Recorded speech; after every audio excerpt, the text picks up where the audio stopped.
Hi, I'm an old guy and I do maths, and we have a bit of a puzzle here today. A linear function, or rather the graph of a linear function, I should say, passes through 2 points, 2, 5 and 5, 14.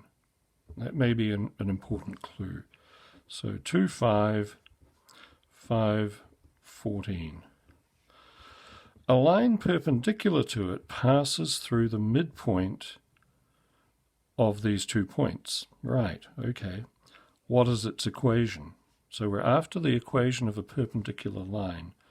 So let's do a little bit of just very, very rough sketching here. So 2, 5 we'll say is there, and 5, 14 we'll say is up here. And we don't know where this line hits the y-axis. What we do know is that there's a line perpendicular to it, which is what this means. It's at a right angle to it, and it passes through the midpoint of these two points here. So what we've got to do is we've got to figure out the value of this, but before we do that, or it doesn't necessarily have to be in that order, we need to figure out the gradient of this line so we can find the gradient of this line. So let's do that first.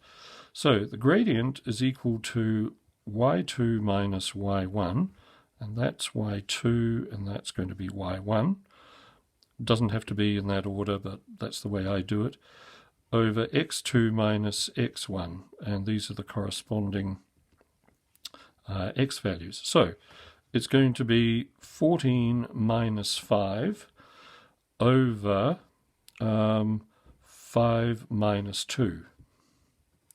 14 minus 5 is 9, 5 minus 2 is 3. The gradient is 3. Well, that's good news because it's a nice, easy number to work with. I usually don't, when I make these things up, I usually don't really have a care to what the outcome will be. So quite often you'll see some rather awkward-looking numbers emerge, but this one's gone well. So the gradient of this is 3, which means that the gradient of this, which we'll call m2, is equal to negative 1 over 3. Okay, so what we know is that the second equation has, it's negative 1 over 3, not x, negative 1 over 3x plus c. It's got a gradient of negative 1 over 3. We need to find c. Now to find c, we need x and we need y, which means we need these points. So we'll find the midpoint of x. Now to do that, we add 2 and 5. We add these two numbers here and we divide by 2. 2 and 5 is 7. 7 and 7 over 2 is 7 over 2. I'm going to leave it at that at the moment. I may want to change that, I may not. By which I mean I may want to make that 3.5 or 3.5 or something. That's the same value, but just at the moment I'm going to leave it as an improper fraction. And the midpoint of 5 and 14, now this is an example of my not thinking too hard about these when I make them up. That's 19 over 2. Right, so we've got a few fractions to deal with here. Well, not to worry. So we know the coordinates of this point. They are 7 over 2 and 19 over 2. So we're going to sub in these values. So this is the y, this is the x. So 19 over 2 is equal to negative 1/3 times 7 over 2 plus c. Now this could do with some tidying up. This is 18 and a half. I think it's not 18 and a half. What am I saying? It is 9 and a half. Oh dear. It's going to be one of those days. It's 9 and a half.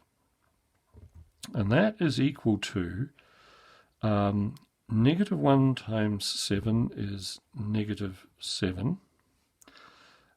And 3 times 2 is 6. And that is going to give us a way of finding c, which is the last thing that we need to complete this equation.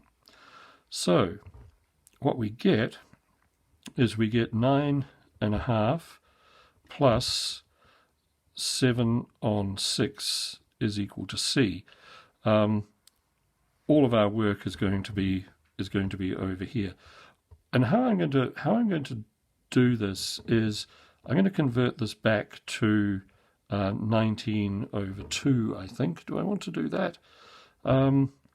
No, I don't need to do that. I'll just deal with this. That's 9 3/6 plus 7 over 6 is equal to C. So it's a judgment call here about whether I have a full improper fraction or whether I use a mixed numeral with the same denominator. I've chosen a mixed numeral with the same denominator because it makes life easy. That is 9 plus 10 over 6.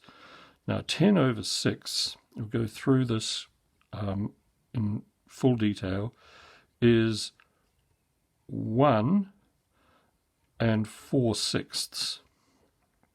6 goes into 10 once, 4 remainder.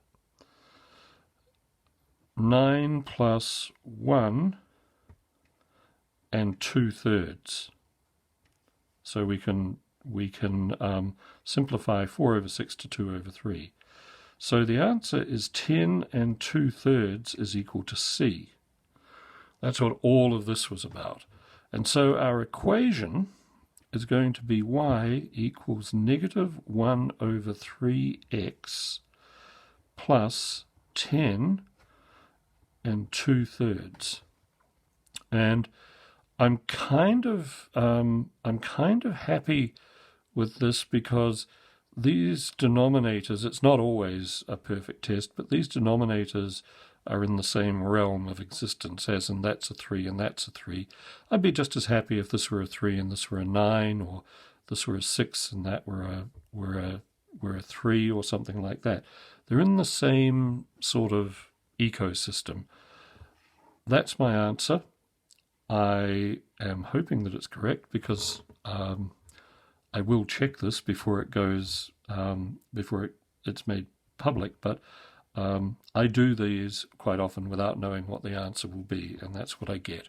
Anyway, thank you very much for watching. I hope you found this useful. If you did, please like and subscribe, and I'll see you next time. Bye.